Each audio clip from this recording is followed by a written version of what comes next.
What's going on, everybody? It is your boy Baddog here with a New York Giants video.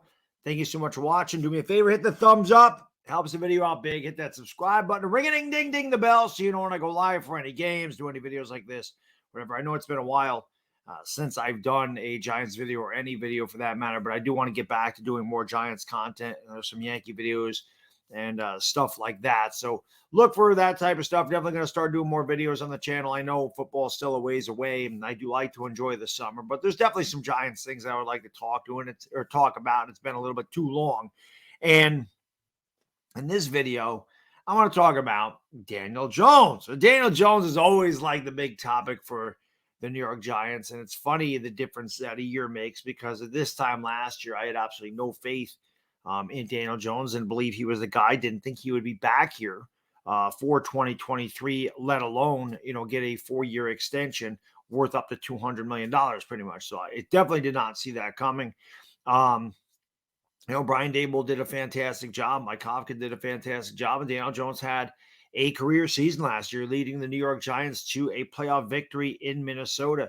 I know that Daniel Jones will always be a polarizing figure, and I know that some Giants fans still don't think he'll turn the corner. I know some Giants fans still think that the guy's no good, that they'll never win with Daniel Jones, that they overpaid him. And this year, I'm not going to get into a debate with people because there's no changing people's minds at this time. They're pretty much set on Daniel Jones. I don't think their mind is going to change whatsoever. So I'm not going to sit here and debate. I think it's a waste of time. But I am going to give you my opinion on Daniel Jones.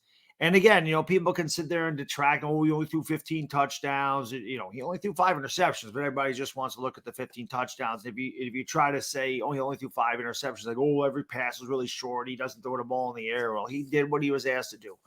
That's all you do as an employee, right? Daniel Jones is an employee of the New York Giants. His boss, per se, is the head coach. And when your boss tells you to do something, you're supposed to do what he says to the best of your ability.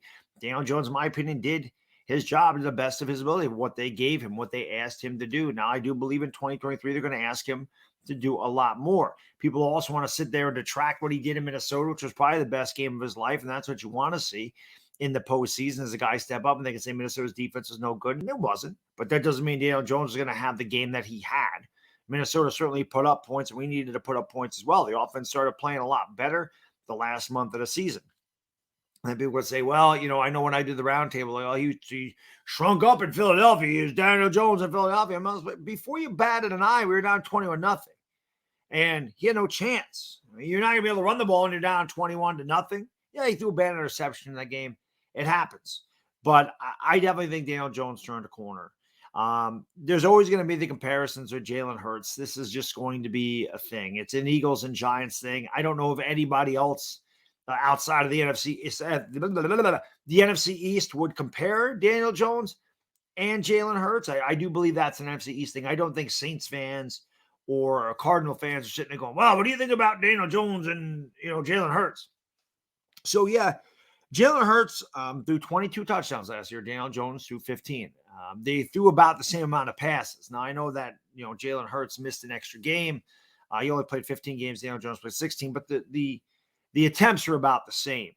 You know what? It's funny to me, though, is like everybody talks about these running quarterbacks, these mobile quarterbacks. Now they add an extra element. And everybody that wants to detract from Daniel Jones seems to forget 708 yards, 7 touchdowns on the ground, and averaged almost 6 yards a carry.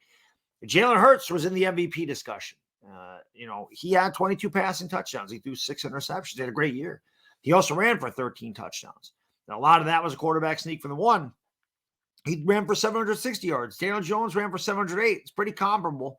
Jalen Hurts also had 45 more rushing attempts than Daniel Jones did. So Daniel Jones had a much higher yards per carry, and Daniel Jones didn't have, I don't think, as many, scripted runs, if you will, as Jalen Hurts.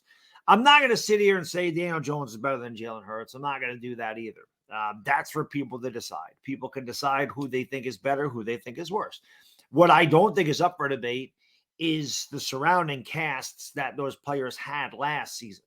I don't think anybody in their right mind could sit here and tell you that Jalen Hurts was not in a much, much, much better situation than Daniel Jones.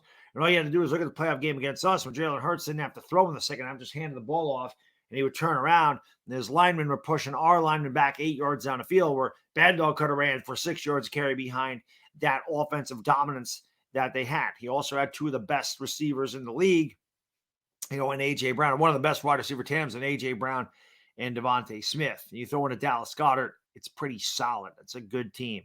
They also have one of the best offensive lines of football. So there's no debate there. He had a much better surrounding cast. In my opinion, Daniel Jones needs to take a step up. Yeah, he took a big step. And I'm very proud of what he did. And like I said, I came around to Daniel Jones pretty early in the season last year. And I feel like Daniel Jones does have a clutch gene. He showed a lot of that 5-game winning touchdown drives, had the big game against Minnesota in the postseason. And again, he drove us down to tie the game against Minnesota before he lost on a 61-yard field goal at the end of regulation. So I do feel like he stepped up big. And again, first year under a new system, and the third offense coordinator he had in his career, a short career at 4 years, 3 offensive coordinators, and really bad head coach, 2 really bad head coaches. And I lost sight of that last year, a couple of years ago, when I was like, he's not the guy, because in 2019, I have that little short video where I say, if we can get him an offensive line and a real coach, he's going to be dangerous in the NFL. Well, he has a real coach. And they certainly worked on the offensive line, drafting John Michael Schmitz. Obviously, they got Evan Neal. They got Andrew Thomas, starting to build something there. I'm not expecting Daniel Jones to put up Pat Mahomes numbers. This is not what I'm expecting. But I do believe if Daniel Jones stays where he was last year, I'm not going to say it's a failure, but I do expect more from Daniel Jones, because the Giants did put some pieces around him. They added a Darren Waller, who is one of the best tight ends in the league when healthy. Now, I know there's all this rage about Daniel Bellinger and how jacked up he is. And listen, as a guy that lifts weights, I certainly can appreciate a beast like that. I mean, the guy is chiseled out of granite, but that doesn't always make you a great player. But I do like Daniel Bellinger, and I think Daniel Bellinger was very good inside the red zone. And I think having a Darren Waller could make Daniel Bellinger even better when we go to 2 tight end sets. And I think that's very possible that we do some stuff like that. We added Paris Campbell, and we added some speed. Yeah, he was injured a lot of his career with Indianapolis, but he had a breakout season last year when he was healthy. And he's a guy that I wanted the Giants to draft a few years ago. I think that's a really good addition. They bring back Darius Slayton. Slayton had a good season. He had a comeback year. He was very unselfish, taking less money. Slayton has to catch the ball. If Slayton has one really glaring weakness, it is that he does tend to drop the ball. But again, he's an outside guy. He had really good rapport with Daniel Jones, a rookie season. I don't think the Giants are expecting him to be the number 1 receiver. I think they shouldn't be. They brought back Sterling Shepard. You really don't know what you're going to get from Shep coming off a torn Achilles tendon, but again, good clubhouse guy. You get Wan'Dale Robinson back again, coming off the injury. He had 9 catches for 100 yards going, about halfway through the third quarter in that game against the Bears, when he did eventually end his season with the injury. And then, of course, they drafted Jalen Hyatt, who is one of the fastest receivers in the NFL. Now, you can look at his 40 time goal. He only ran a 4.4. But he even said he wasn't giving it, he didn't go 100%. He had a tight hamstring, so he kind of let up a little bit. There's definitely NFL scouts and analysts that have said he's every bit as fast as Jalen Waddle and Tyreek Hill. So it adds another element. We never had that straight burner. I mean, Slayton ran a 4.39, which is very fast. Jalen Hyatt is much faster than that. And yeah, Jalen Hyatt's got to work on his route running. That is a knock on him. That's why he fell to the 3rd round. There's no teaching speed. You can teach route running. You can coach that up. You can't coach speed. That's either a God-given talent or it's not. But you look at all the pieces that the New York Giants added around Daniel Jones. And again, it's not like he has a pure number 1 guy. There's no, Jalen Waddle there. There's no Tyreek Hill there. There's no Jamar Chase there. You're not going to say he has an elite level receiver, but what he does have is a lot of depth and a lot of versatility. And I think adding a guy like Darren Waller makes him even more dangerous. I mean, all things considered equal. And I'm just saying, I'm not saying I believe they're going to stay healthy, but I'm just saying for this video, for the sake of this video, saying all guys stay healthy. All things being considered equal, all guys are mostly healthy throughout the year, are missing any extended period of time. I don't think there's any reason to believe that Daniel Jones in his second year under Brian Daboll, getting the contract, not feeling as much pressure, maybe he'll feel more pressure. I guess that depends on the player. You know, when you're playing for a contract, you may feel a ton of pressure. And if you got your big contract, maybe you're feeling a ton of pressure to live up to it. But I feel like Daniel Jones really responded to the pressure last year. I think he grew as a player. I think his confidence got really, really, his confidence got a lot better in the pocket. I felt like he was much better in the pocket. I felt like he felt the rush a lot more. He made really good decisions. He made some throws that were unbelievable. That one throw across his body that was on a dime, I believe, to Isaiah Hodgins or Darius Slay, whatever it was, for a first down. It was a hell of a throw. And not a lot of NFL quarterbacks make that one. So that was pretty impressive.